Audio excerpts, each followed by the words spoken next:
Please watch the video until the end to see how everything connects and why the choice matters. Chapter 1. Countdown. The alarm started 2 hours before midnight, gentle at first, a chime woven into the hum of the house's systems, then a more insistent tone, like a clock reminding a guilty man of a debt. I stood in the kitchen, the room's lights already dimmed to economy mode, and watched the orange digits on the security panel crawl toward 0. Mara was upstairs, fixing a bandage on her hand after a broken glass. Outside, our neighbors were pulling shutters and rolling metallic doors across windows. The neighborhood had the practiced, almost ceremonial pace of people preparing for something they told themselves they were used to. I had done the drills. I had hidden the extra blades, bolted the reinforced locks, and tested the generator.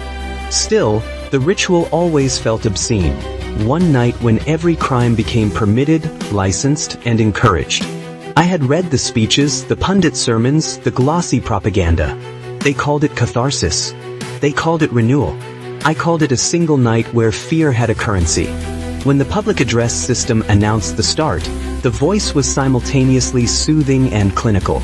Commencement of annual night of absolution, it said, and in the next breath my throat went dry. The house seemed to inhale and hold its breath with me.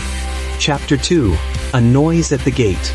About 20 minutes in, a sharp metallic clang rattled the gate. I thought it wind until a shadow moved against the frosted glass by the front entrance. My heart pistoned. I activated the external cameras. 2 figures, masked and hooded, stood beyond the ironwork, their silhouettes blotting out the porch light. "Stay down," I whispered to Mara. She clutched the bandaged hand to her chest, eyes wide but steady. I watched the intruders, expecting them to test the lock or shout an ultimatum. They didn't. One tapped something at his wrist, a device like a watch, and they peeled away to the side, turning toward the alley. They were not amateurs. They moved with a quiet coordination that suggested planning and purpose. Minutes later, a faint knock came from the back door, 3 short raps. My stomach dropped. Back doors are for purpose-made entries. I crept along the corridor with a heavy flashlight and a kitchen knife that felt suddenly inadequate. Through the peephole I saw a woman, her face streaked with dirt, eyes frantic. She mouthed something, "Please." Mara's fingers left little crescent marks in my palm when she gripped it. "We can't let anyone in," she said, voice a hard whisper. "You know the rules." I did. But the thing about rules is that they are moral scaffolding until someone you recognize becomes an exception. The woman's breath fogged the glass. I could imagine the night stretching behind her. Runaways, victims of purges past, people whose lives had been ejected into the street. I opened the bolt long enough to let her push in, and then slammed and deadbolted the door. Her name, when she managed to tell it between panicked gasps, was Priya. Chapter 3. The Trap Next Door. Allowing Priya into the house rewired everything. Mara wanted to call the authorities, an act that felt absurd during a sanctioned night, while I wanted to help. Priya spoke quickly, breathless. A group had cornered her near the old mill and demanded she come with them. She had escaped, but they were looking for her now. Her story smelled of truth, holes in her jacket, a trail of mud on her shoes. She'd lost anyone who could protect her. We debated. The cameras showed movement across the street. Our neighbor, Jonas, walking with 2 men under the glow of a porch light. He nodded, apparently at nothing. The men glanced at our house and then away. I told myself he wasn't watching us. Then the sound came, the engine of a heavy truck idling at the corner, the low conversation of men who did not intend to reason or be placated. 2 things I learned that night. Fear is loud and group thought is louder. Decisions become commandments when a crowd decides them. Around 2 in the morning the house vibrated with pounding at our shared fence. The men had come in force. They started shouting names, accusing the neighborhood of harboring exemptions. Our door's sensor flared red. Someone outside had triggered the motion lights. Jonas's voice called through laminated pipes, too casual, asking if we'd seen anyone suspicious. I lied. I lied because telling the truth felt like handing a loaded gun to the unknown. Chapter 4. Bargains and Blood. They came with ladders and a battering ram, an ugly ritual that had been followed in this neighborhood for more than a decade. We could hear chanting through the planks of the walls, a choir of menace. Mar wanted to call out, to beg.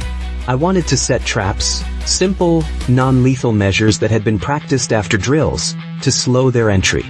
We prepared, breath and motion becoming synchronized in the dim. There was a moment of awful potential where two men began to climb the side of the house.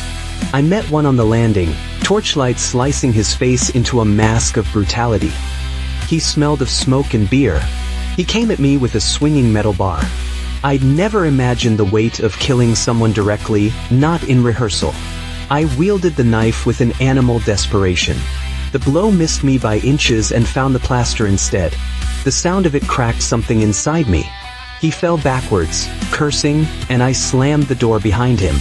They kept coming. One voice rang out different, controlled. Jonas. He was standing at his own window and pointing, calculating. A silhouette separated from the shouting mob and walked to our gate. Through the camera feed I saw him hand something to the man at the gate. A small card with our house number and a flourish. It was a betrayal disguised as civic duty. Finally, they offered a bargain, hand over the woman they claimed had wronged them and they would leave. They called it justice. Fatigue pressed on our faces like a physical weight. I felt the house close in, as if the walls could press us into a decision. The choice was clear as a blade: refuse and risk attack, or surrender and condemn a person to unknown horrors. I could hear the crowd outside sing-songing their judgment, a prayer for absolution they had rehearsed for years. Chapter 5. The door between us. I could not hand Priya over. Not because of any high-minded morality, but because the look in her eyes that night was the look of someone who had nowhere to return to and nothing left to lose. Mara argued the other side: survival, the children across the street, the roof above our heads. The argument tore a seam in us that night where silk used to be. We tried to make our small fortress as unappealing as possible. Lights off, systems on auto, noises that suggested we were empty. The mob thudded at the property line like a heart that refuses to stop. At some point voices became indistinguishable, a human static that washed in waves. They sent someone onto the roof. Shingles scraped. A spotlight swung across our windows and found the shape of something under a sheet in the living room. A prop, a trick, and the mob laughed. I contemplated unlocking the door, stepping out, and telling them to take what they wanted. I also imagined the way their faces would look up close, upturned to the sky, absolved by a system that made murder a civic ritual. There would be no consequences. The law had been stripped of teeth for acts performed that night, and that absence felt like an invitation. When the battering ram finally hit the door, something in me snapped. I moved like a man who had always rehearsed for moments he never expected to face. I sprang, I pushed, I fought. The door gave. The first man who crossed the threshold smelled of tobacco and fear. We fought in the maze of our home, the place where we had once argued about trivialities, now a theater of screams. In the chaos, I saw Jonas standing in the doorway, watching as if the violence were a spectacle he had purchased tickets for. He had a camera phone raised, capturing the scene. He smiled, the kind of thin, satisfied smile that can belong only to people who believe their side of history will be written well. Chapter 6. Aftermath. Dawn arrived on spent feet, a gray exhaustion that left no winners. The mob dispersed as the law returned its teeth, and the city reclaimed its streets. Sirens began to wail, not rescue but consequence arriving belatedly. We emerged into a world that had been scrubbed clean of its night. The news vans cruised past, their lights sighing off into the morning. Jonas waved, hand polite and flat, a facade of neighborly concern. We counted losses. Our house survived in shape. A wall splintered, a few windows busted, but the worst damage was less tangible. Priya was gone. In the scramble, she'd slipped out a back gate while we distracted the men by setting off a false fire alarm and a series of smoke bursts. I didn't see her go. Mara cried without making a sound. I felt her grief as a pressure on my chest. Days later, footage surfaced online. Jonas had uploaded his videos, edited and narrated. He told a story that twisted the night into heroics. How the neighborhood had defended itself against a ring of renegade criminals who preyed on citizens during the night. In his version, he and others were saviors. In the corners of his footage, faces blurred and names muffled. In the comments section, people thanked him for his bravery. No one thanked us, the ones who had harbored the vulnerable. No trending tag celebrated the missing. The city made speeches about unity and vigilance. They passed more legislation to promote neighbor reporting and incentivize surveillance.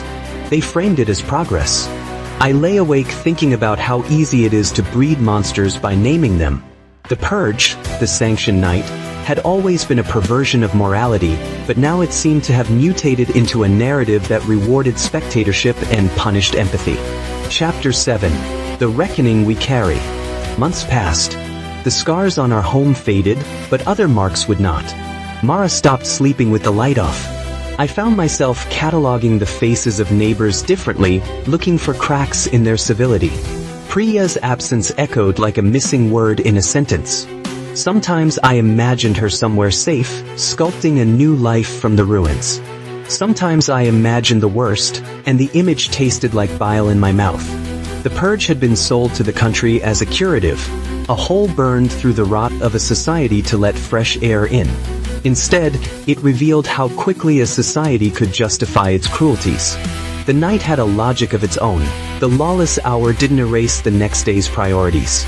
It rearranged them. People who had watched violence become entertainment rationalized their detachment. People who had cameras became chroniclers, and eventually judges. I started taking the camera out again, not to post but to keep a record for myself, not of the dramatic, viral moments but of quiet, small resistances. I filmed Mara planting a late-season sapling in the yard, hands in dirt, patient. I recorded Jonas fixing his mailbox, his movements careful, his gaze sometimes darting to the house as if expecting notoriety to return. I kept filming, because memory demanded witnesses. One evening, months after that night, I received a note slipped under the gate. No names. No signatures. A single line, "We saw you." Underneath, a photo of Priya smiling, alive, standing in front of a bus with a destination sticker reading South. I touched the paper until the creases softened. It wasn't redemption, not quite. It was a reminder that choices had consequences that did not always obey the scripts written by the loudest voices. In the city, the law declared the night a necessary institution. In our living room, Mara and I had our own verdicts. We had not chosen the easy path. We had chosen to see. And sometimes, seeing is the most radical action left to those who have forgotten how to be brave. Please subscribe to the channel, activate notifications, give the video a like, comment your thoughts, and share the video with others.